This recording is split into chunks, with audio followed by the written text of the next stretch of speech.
Bismillahirrahmanirrahim. Assalamualaikum warahmatullahi wabarakatuh. Alhamdulillahirabbil alamin. Assalatu wassalamu ala asyrofil anbiya wal mursalin wa ala alihi wa sahbihi ajmain. A'udzubillahi minasyaitonir rajim. Bismillahirrahmanirrahim. Rabbi syrah li sadri wa yassir li amri wa hlul 'uqdatam min lisani yafqahu qawli. Bismillahirrahmanirrahim. La ilaha illa anta subhanaka inni kuntu minaz zalimin. Alhamdulillah kawan-kawan sekalian, kembali bertemu dengan saya Saif Muhammad Isa dari Gozi Stories Channel.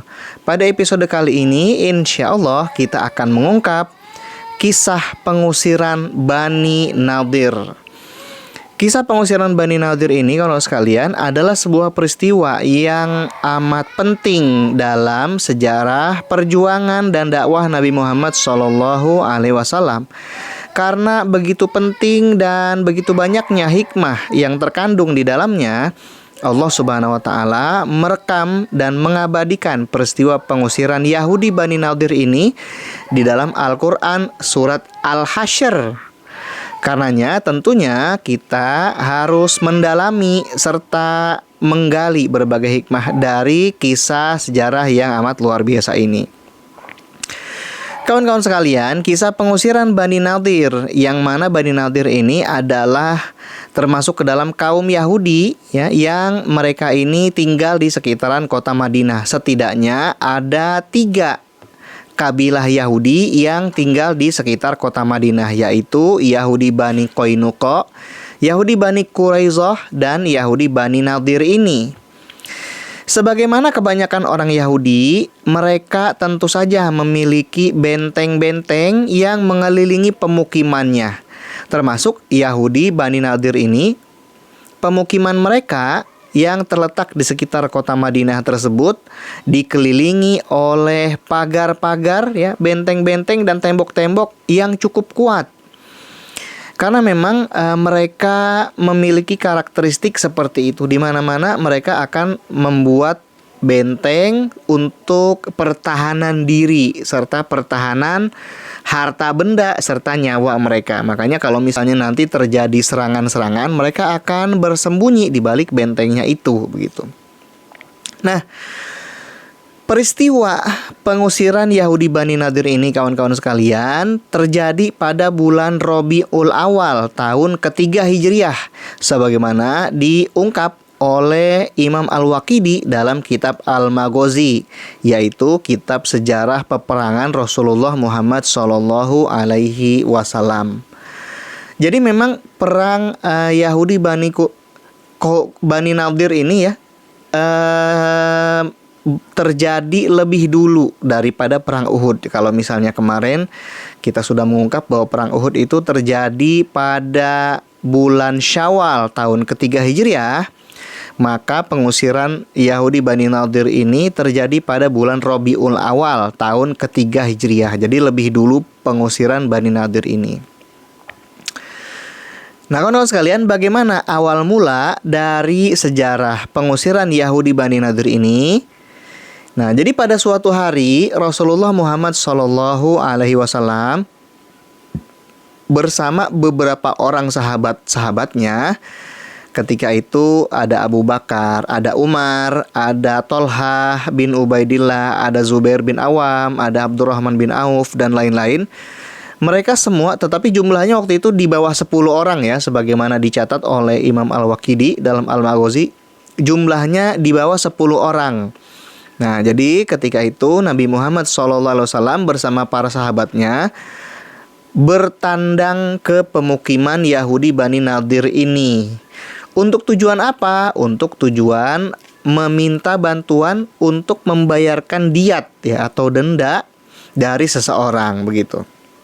Nah, ketika itu Nabi Muhammad SAW bersama para sahabatnya ini datang ke pemukiman Yahudi Bani Nadir. Terlihatlah ketika itu orang-orang Yahudi Bani Nadir sedang beraktivitas sehari-hari di dalam benteng mereka ya, yang mana dalam bentengnya itu ada rumah-rumah mereka, ada pemukiman-pemukiman, ada peternakan-peternakan mereka, begitu ya. Nah, ketika itu disambutlah Nabi Muhammad SAW bersama para sahabatnya oleh pemuka kaum Yahudi Bani Nadir itu, yang pemimpinnya bernama Huyai bin Akhtab. Nah, Huyai bin Akhtab.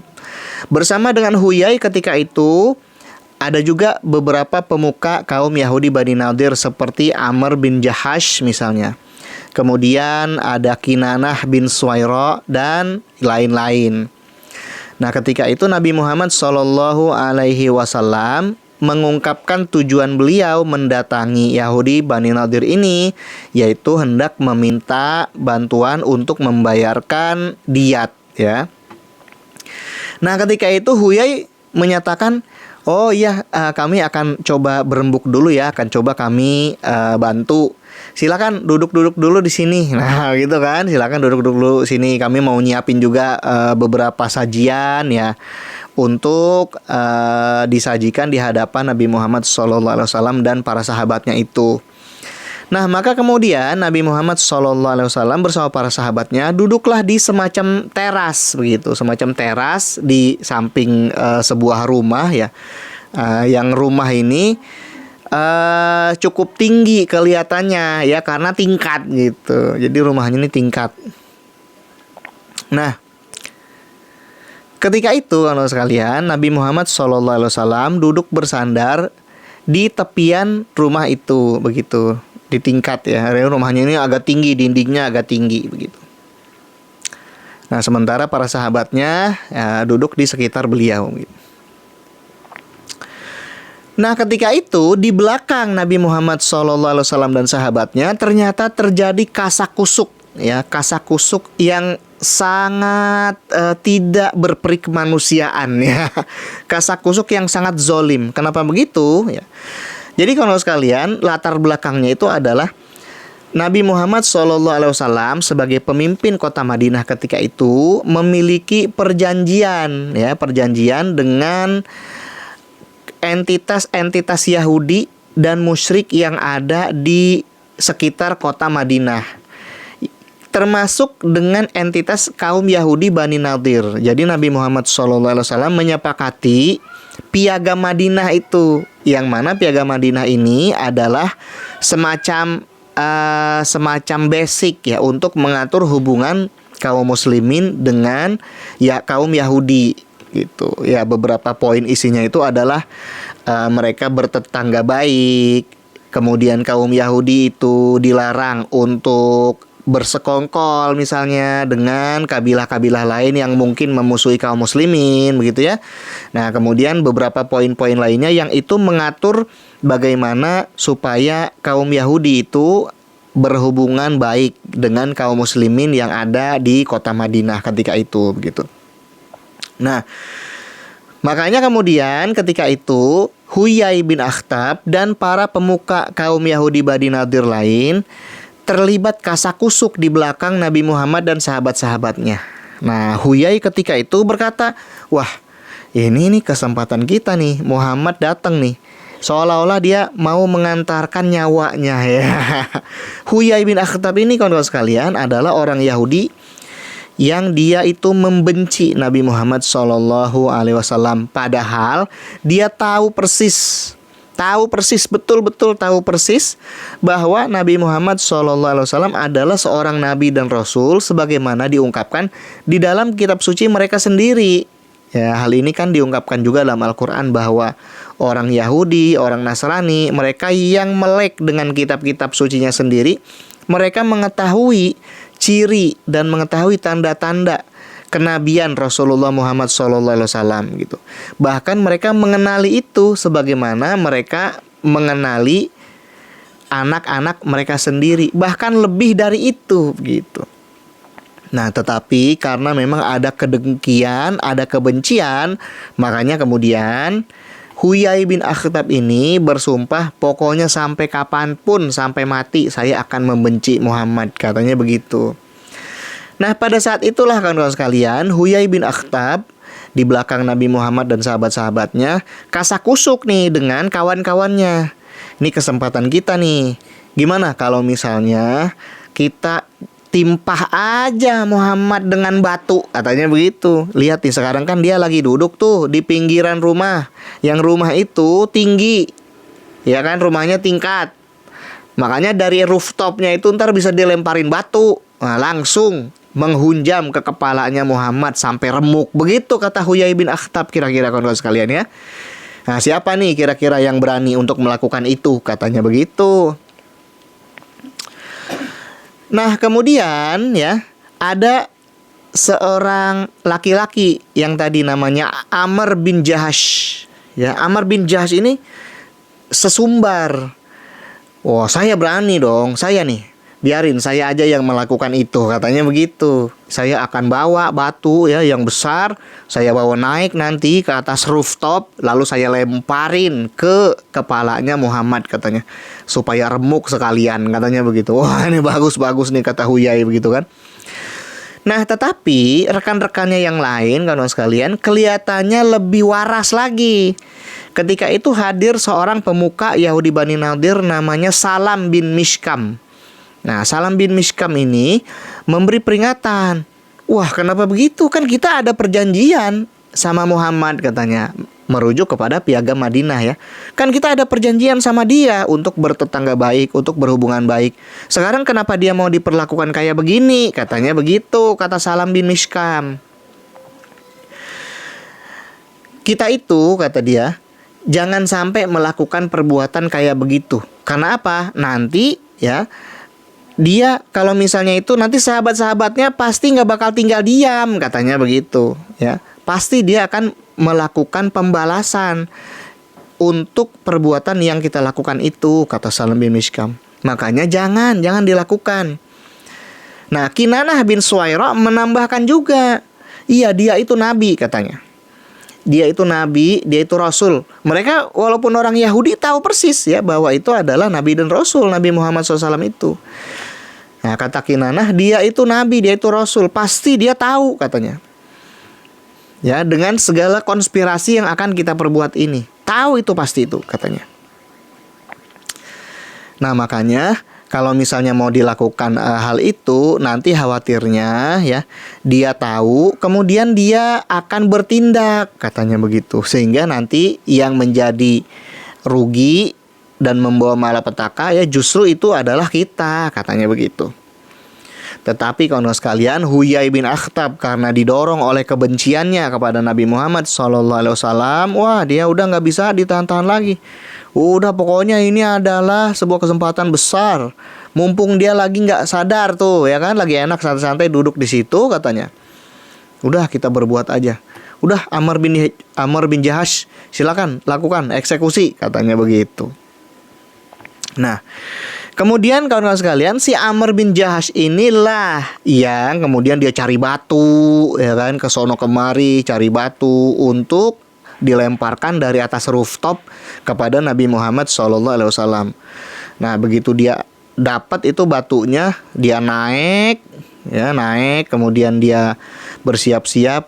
Lah, belum dia lakukan itu, kawan-kawan sekalian, belum dia lakukan itu, ya namanya Nabi, ya Allah, ya kan, namanya Nabi Muhammad SAW, ya pasti mendapatkan wahyu toh, mendapatkan informasi-informasi dari langit, ya kan, jangan diremehkan begitu. Nabi Muhammad SAW benar saja mendapatkan informasi ya berupa wahyu kepada beliau bahwa orang-orang Yahudi Bani Nadir ini melakukan konspirasi begitu untuk mencelakakan beliau dengan cara melemparkan batu dari rooftop ya untuk menghunjam ke kepala beliau. Nah, makanya ketika setelah mendapatkan informasi tersebut, yang mana informasinya bersumber dari langit ya, sehingga itu valid sekali, makanya kemudian Nabi Muhammad SAW mendadak, tahu-tahu tiba-tiba, padahal lagi duduk, lagi nyender di dinding rumah, tahu-tahu bangkit berdiri, pergi begitu saja gitu. Pergi begitu saja ya, tiba-tiba sekonyong-konyong pergi. Para sahabatnya pun heran. Ya, lah ini kok tahu-tahu Nabi pergi gitu kan? Kita ditinggalin aja di sini. Jadi Nabi Muhammad SAW bangkit pergi begitu saja, para sahabat keheranan. Nah, sampai lah, kenapa ini kok tahu-tahu Nabi pergi gitu. Jadi Nabi udah jalan kan, Nabi Muhammad SAW kalau melangkah cepat ya, melangkah cepat, melangkah pasti gitu beliau. Makanya beliau udah jalan, para sahabat masih keheranan gitu. Lah ini gimana ini? Nabi Muhammad pergi. Ini kita ngapain nongkrong di sini? Duduk di sini kita ngapain gitu kan? Nah, makanya kemudian ketika itu setelah tersadar para sahabat, ya udahlah Nabi Muhammad SAW pergi, kita juga ikutin aja. Pergi akhirnya seluruh sahabat Nabi Muhammad SAW yang ketika itu ikut bersama beliau ke pemukiman Yahudi Bani Nadir, akhirnya bangkit juga, kemudian pergi mengikuti Nabi Muhammad SAW. Nah, jadinya kayak buru-buru tuh para sahabat untuk menyusul Nabi. Ya, jalan mereka tuh jalan sampai kemudian tibalah Nabi Muhammad SAW seperti dituturkan oleh Imam Al-Waqidi dalam Al-Maghazi. Nabi Muhammad SAW tiba di sebuah jembatan ya. Beliau kemudian bertemu dengan seorang sahabat beliau namanya Muhammad bin Maslamah. Nah, ya kan, jadi kalau Nabi Muhammad SAW namanya Muhammad bin Abdullah ya. Ini ada sahabat beliau namanya Muhammad juga, tapi Muhammad bin Maslamah ya. Nah, kemudian ketika bertemu Nabi Muhammad SAW dengan sahabatnya yaitu Muhammad bin Maslamah di jembatan itu, Nabi Muhammad SAW segera memerintahkan beliau, pergilah engkau, wahai Muhammad bin Maslamah, pergilah engkau ke pemukimannya Yahudi Bani Nadir. Ya, mereka berniat untuk berbuat buruk. Maka berikanlah kepada mereka peringatan bahwa mereka akan diusir dari kota Madinah. Begitu kata Nabi Muhammad SAW. Ya, berikan waktu kepada mereka 10 hari. Mereka harus pergi dari kota Madinah hanya dengan membawa harta benda yang muat diangkut unta saja, dan tidak boleh membawa senjata. Begitu. Kalau misalnya masih ada ya, setelah waktu yang ditentukan ultimatum itu, kalau masih ada yang diam di pemukiman itu, maka dia akan diperangi, akan dieksekusi. Begitu kata Nabi Muhammad SAW, perintah beliau kepada sahabatnya Muhammad bin Maslamah. Begitu. Nah, kemudian para sahabat yang tadi nyusul pun bertemulah dengan Nabi Muhammad SAW di jembatan itu. Baru kemudian ditanya oleh para sahabat itu, ya Rasulullah, kok tahu-tahu pergi gitu, tahu-tahu berangkat. Nah, disitulah kemudian Nabi Muhammad SAW memberikan kabar bahwa orang-orang Yahudi Bani Nadir itu hendak mencelakakan beliau dengan cara melempar batu dari rooftop.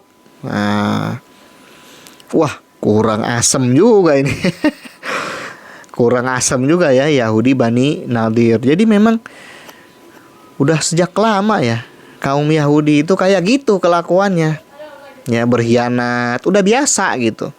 Padahal situasi baik-baik aja, situasi aman-aman aja, situasi kondusif, mereka malah mau memperkeruh semua itu begitu dengan mengkhianati karena dasar kebencian-kebencian yang tidak jelas begitu ya. Nah, makanya kemudian kawan-kawan sekalian, sahabat Muhammad bin Maslamah ini datanglah kepada kaum Yahudi Bani Nadir. Nah, setibanya di sana, dia bertemu langsung dengan Huyai bin Akhtab, si pemimpin Yahudi Bani Nadir itu. Dia sampaikan kepada Huyai ultimatum dari Nabi Muhammad SAW. Kalian harus meninggalkan tempat ini semuanya. Harus keluar dari pemukiman itu semuanya. Harus menyingkir dari kota Madinah semuanya. Yang jauh sekalian ya gitu. Nah, mereka diusir oleh Nabi Muhammad SAW karena perbuatan keji yang hendak mereka lakukan begitu. Atau kalau misalnya pada batas waktu yang sudah ditentukan kalian tidak juga mengindahkan ultimatum itu, maka semuanya akan diperangi. Ya, semuanya akan diperangi, semuanya akan dieksekusi. Begitu kata Muhammad bin Maslamah ya. Kemudian nanti anak-anaknya, misalnya kaum wanitanya ya, akan diambil, akan ditawan begitu, dan harta benda mereka semuanya akan menjadi harta rampasan perang atau ghanimah, karena mereka yang berkhianat dan mereka yang menyulut perang. Ya, karena perbuatan yang hendak mereka lakukan mengancam nyawa Nabi Muhammad Shallallahu Alaihi Wasallam gitu. Nah, pada awalnya ketika itu tuh kan bener kan datang nih sahabatnya Muhammad datang kan, dia menyampaikan ultimatum ini. Wah, itu kasak-kusuk terjadi lagi. Ya kan tuh gara-gara begitu sih. Nah, Salam bin Mishkam menyesalkan keputusannya Huyai bin Akhtab ketika itu. Ya, kemudian mereka semuanya menyesalkan perbuatan itu. Tuh sekarang begini nih jadinya nih dampaknya nih, malah petaka buat kita semua begitu. Ya, kasak-kusuk mereka begitu. Nah, pada awalnya Huyai bin Akhtab berkata kepada Muhammad bin Maslamah radhiyallahu anhu bahwa ya baiklah kami akan ikuti ya apa yang diultimatumkan itu, kami akan menyingkir dari sini begitu. Nah, tetapi tak lama kemudian kawan sekalian, beberapa waktu kemudian tersebarlah kabar itu bahwa Nabi Muhammad SAW hendak mengusir seluruh Yahudi Bani Nadir dari kota Madinah. Nah, ketika itu ada seorang munafik ya, gembong munafik Madinah, tak lain dan tak bukan yaitu Abdullah bin Ubay bin Salul. Ya, ini memang terkenal sekali sebagai gembong munafik ya. Nah, ketika mendengar kabar bahwa Yahudi Bani Nadir hendak diusir secara utuh dan menyeluruh oleh Nabi Muhammad SAW, maka muncullah kecemasan ya kan di dalam dirinya Abdullah bin Ubay bin Salul. Kenapa? Karena sudah sejak lama Yahudi Bani Nadir itu mendukung, beraliansi, bersahabat sama Abdullah bin Ubay bin Salul. Sangat banyak sekali manfaat yang diambil oleh Abdullah bin Ubay bin Salul dari orang Yahudi Bani Nadir itu. Makanya ketika mendengar kabar itu, dia merasa kasihan dan merasa, wah sayang kalau diusir begitu, nanti nggak bisa ngebantuin saya lagi, begitu kira-kira ya. Makanya kemudian Abdullah bin Ubay bin Salul mengutus dua orangnya kepada Yahudi Bani Nadir untuk menenangkan mereka. Nah, maka pergilah dua orang utusan ini membawa informasi dari Abdullah bin Ubay bin Salul. Nah, kedua orang ini segera bertemu dengan Huyai bin Akhtab dan para pemuka Yahudi Bani Nadir lainnya. Ini saya membawa kabar dari Abdullah bin Ubay bin Salul. Kalian tenang saja, katanya begitu ya. Tenang. Ini adalah janji dari Abdullah bin Ubay bin Salul bahwa dia akan mendukung kalian Yahudi Bani Nadir. Dia akan mensupport kalian sebesar-besar kemampuannya, katanya begitu. Bahkan dia sudah memiliki 2000 prajurit katanya ya, seperti dituturkan oleh Imam Al-Waqidi dalam Al-Maghazi. Abdullah bin Ubay bin Salul menjanjikan kepada Bani Nadir 2000 prajurit yang akan didatangkan untuk membela mereka gitu. Makanya kalian gak usah pedulikan itu ultimatumnya Muhammad. Nah, begitu kata dua utusan ini menyampaikan pesan dari Abdullah bin Ubay bin Salul. Nah, jangan dipedulikan. Udah kalian tenang-tenang aja di sini ya. Nggak usah kalian pergi ya, nggak usah ikuti apa kata perintah Muhammad itu. Kalian nggak jadi diusir, biarin aja, katanya begitu. Nah, di sini Huyai bin Akhtab merasa di atas angin tuh. Ini pertolongan nih buat kita nih, katanya kan. Udah tenang aja. Abdullah bin Ubay bin Salul ini dia akan membantu kita sebagaimana selama ini kita membantu dia. Tuh dia akan mengerahkan 2000 prajurit katanya ya kan untuk menolong kita. Nah, makanya hari demi hari berlalu, si Yahudi Bani Nadir ini bukannya mempersiapkan diri untuk berangkat, untuk pergi sebagaimana yang sudah ditentukan ultimatum Nabi Muhammad SAW. Dia malah ongkang-ongkang kaki aja karena merasa bahwa Abdullah bin Ubay bin Salul akan membantunya ya.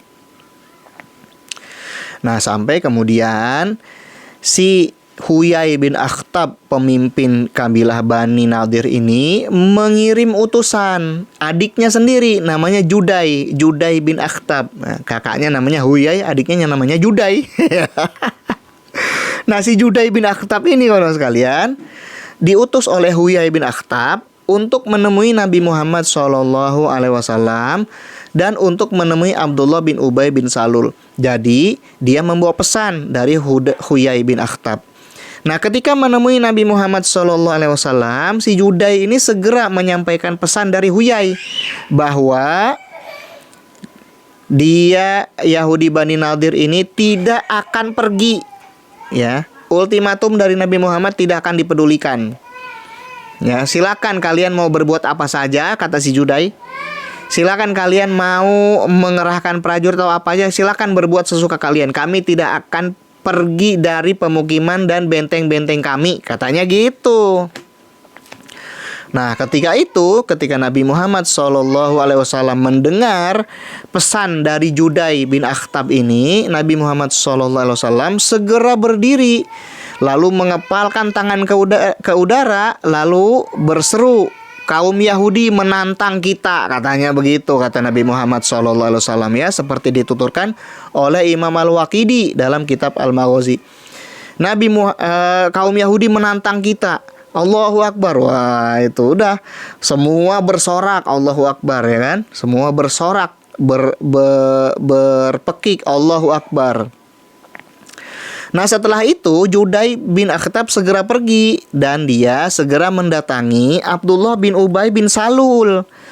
Nah, dia mendatangi Abdullah bin Ubay bin Salul. Si Judai ini ngelihat nih orang kok duduk-duduk aja, ongkang-ongkang kaki di rumahnya begitu. Karena apa? Karena kondisi Yahudi Bani Nadir ini sudah cukup terjepit. Tapi orang ini kok kayak nggak ada tanda-tanda mau mengirimkan bantuan atau pasukan atau apa gitu kan.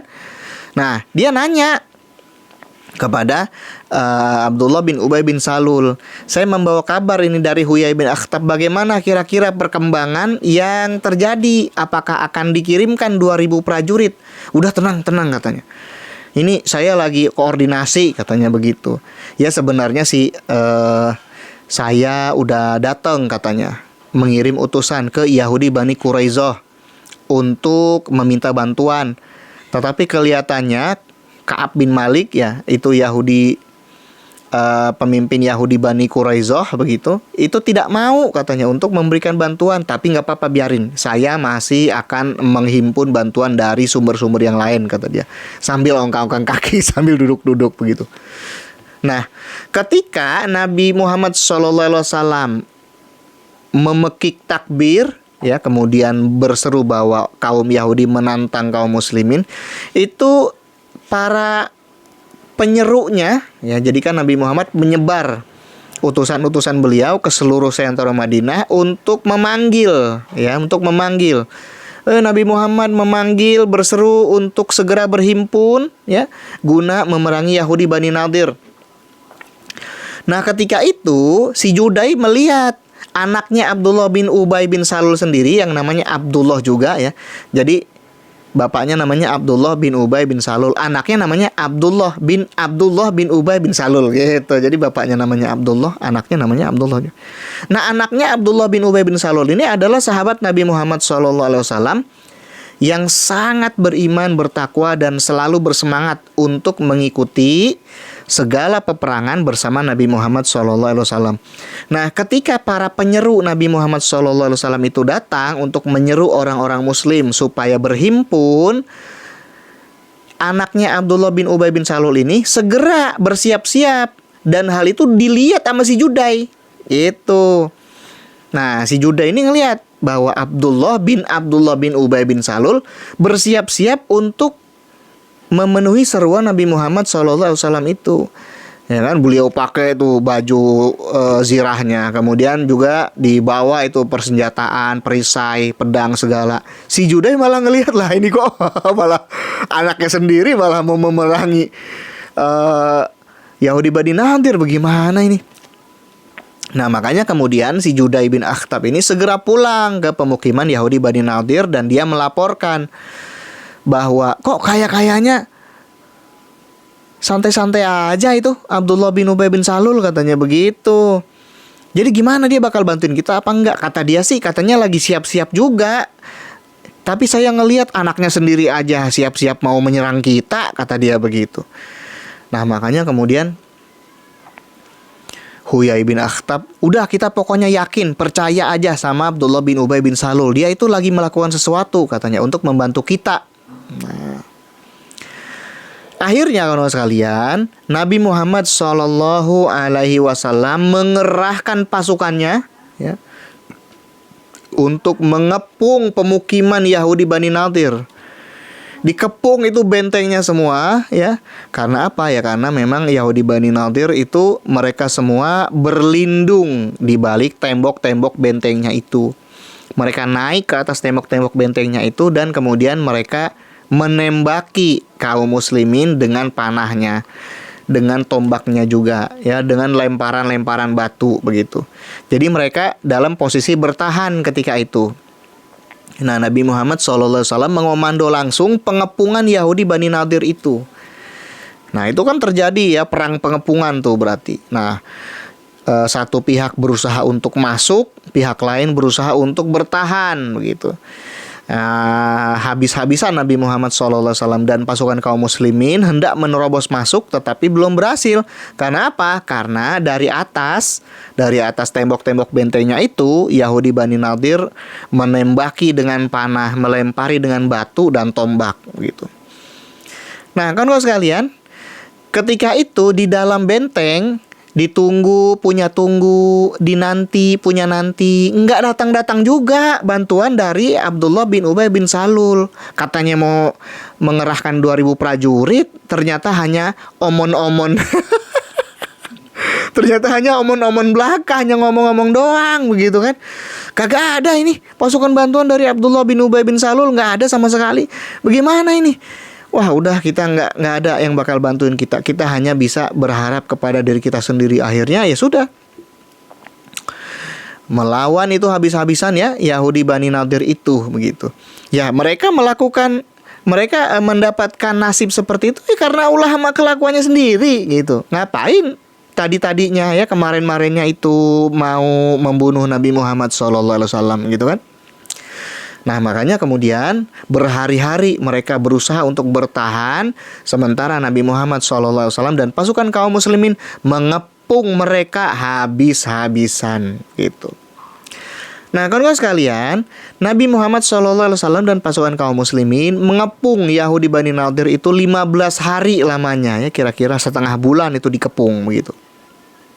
Nah, sementara memang di dalam benteng kaum Yahudi Bani Nadir ini memiliki persiapan logistik untuk setahun, begitu dituturkan oleh Imam Al-Waqidi dalam kitab Al-Maghazi ya.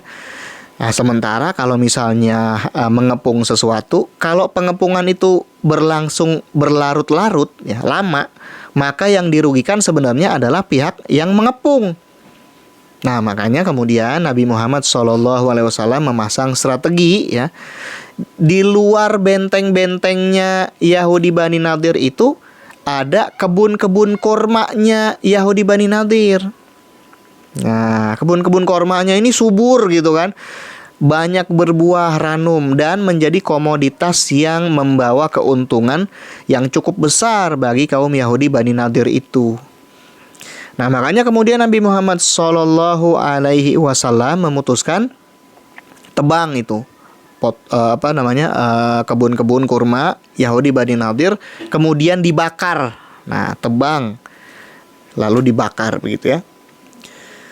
Nah, tentu kita bertanya-tanya, loh kok Nabi Muhammad SAW menebang dan membakar kebun? Padahal kan bukankah ada ya beberapa hadis dari beliau yang memberikan nasihat kepada setiap prajurit yang hendak berangkat berperang, hendak berangkat berjihad, itu dilarang menebang pohon gitu kan, dilarang membakar ya kan, dilarang untuk membunuh orang tua, anak-anak, perempuan.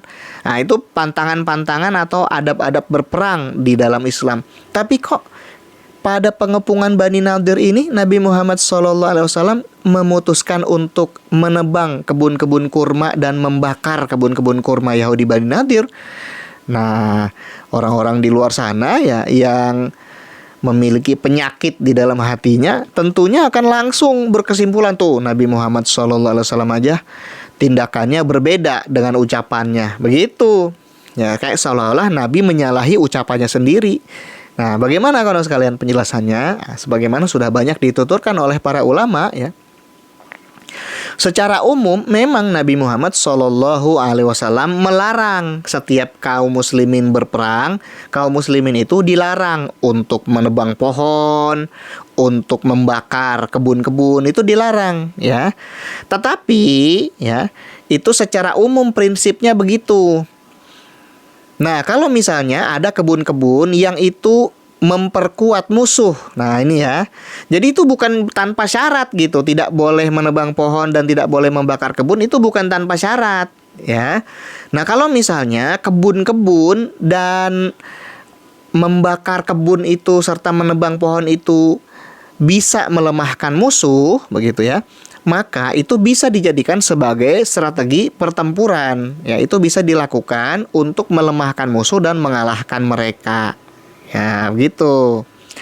Nah, sehingga Nabi Muhammad SAW memutuskan untuk membakar dan menebang ya kebun-kebun kurma milik Yahudi Bani Nadir. Tapi ya segitu aja gitu ya. Segitu aja yang ada di sekitaran benteng dan pemukiman Yahudi Bani Nadir itu. Nah, yang tidak boleh dilakukan itu adalah melakukan bumi hangus semua-mua dibakar gitu. Nggak boleh yang begitu mah gitu ya. Nah, yang aktivitas membumi hanguskan, membakar dan menghancurkan tanpa sebab, itu yang tidak boleh begitu. Tetapi kalau misalnya itu menjadi strategi untuk melemahkan musuh dan mengalahkan mereka, maka hal itu boleh dilakukan sebagaimana tindakan Nabi Muhammad SAW. Nah, makanya kemudian dibakarlah itu ya, ditebang pohon-pohon kurmanya, dibakar kan, sampai membawa guncangan besar bagi kaum Yahudi Bani Nadir yang bertahan di dalam benteng. Bahkan dituturkan ketika mengetahui bahwa kebun-kebun kurma mereka dihancurkan, itu kaum wanita Bani Nadir itu sampai nampar-nampar pipi sendiri. Nampar-nampar pipinya sendiri. Gara-gara apa? Gara-gara nggak rela. Sebab apa? Itu harta benda mereka, begitu kan. Nah, tetapi mereka ya mendapatkan nasib seperti itu toh karena perbuatan mereka sendiri. Ya, coba nggak melakukan konspirasi kayak begitu, kan nggak bakal terjadi tuh yang kayak gitu, ya kan? Nah, sampai kemudian hal itu betul-betul mengguncangkan mereka, betul-betul membuat mereka merasa terpojok, sehingga ya pada hari yang terakhir dari pengepungan itu mereka menyatakan diri menyerah. Nah, menyerah mereka. Setelah 15 hari mengepung Yahudi Bani Nadir, mereka pun menyatakan diri menyerah. Ya, menyerah.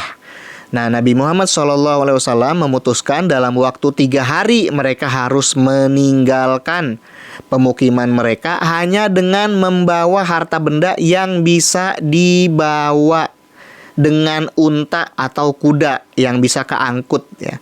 Sehingga kemudian dituturkan bahwa Yahudi Bani Nadir ini melakukan bedol desa ya, bedol desa dengan sebanyak 600 unta yang mengangkut segala sumber-sumber kekayaan yang mereka miliki. Masih banyak yang ditinggalkan di dalam benteng-benteng mereka itu ya. Sebelum mereka pergi, mereka meruntuhkan rumah-rumah mereka sendiri ya. Mereka pikir itu bisa membuat kaum muslimin tidak boleh memanfaatkan apa yang mereka miliki. Jadi dipretelin tuh rumah-rumahnya, kayu-kayunya, tiang-tiangnya dipretelin sama mereka semua. Ya, supaya tidak bisa dimanfaatkan oleh kaum muslimin. Ya udah, suka-suka situ, biarin aja, yang penting situ pergi ya. Dan tidak boleh membawa senjata. Walaupun sebenarnya ada juga mereka secara sembunyi-sembunyi membawa senjata ya. Padahal sebenarnya sudah diperintahkan dilarang membawa senjata. Nah, makanya kemudian mereka terus berangkat ya. Nah, tanah mereka, kemudian pemukiman mereka, benteng-benteng mereka, harta benda mereka yang tidak bisa dibawa itu menjadi harta rampasan perang, begitu kan sekalian.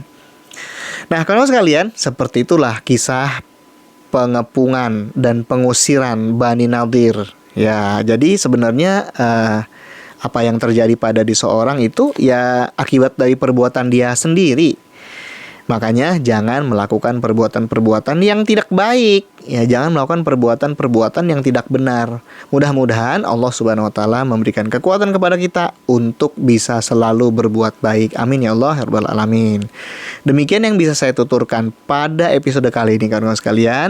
Mudah-mudahan ada hikmah yang bisa kita petik, yang benar datangnya dari Allah Subhanahu wa taala, yang salah datangnya dari saya pribadi. Bila taufik wal hidayah, wassalamualaikum warahmatullahi wabarakatuh.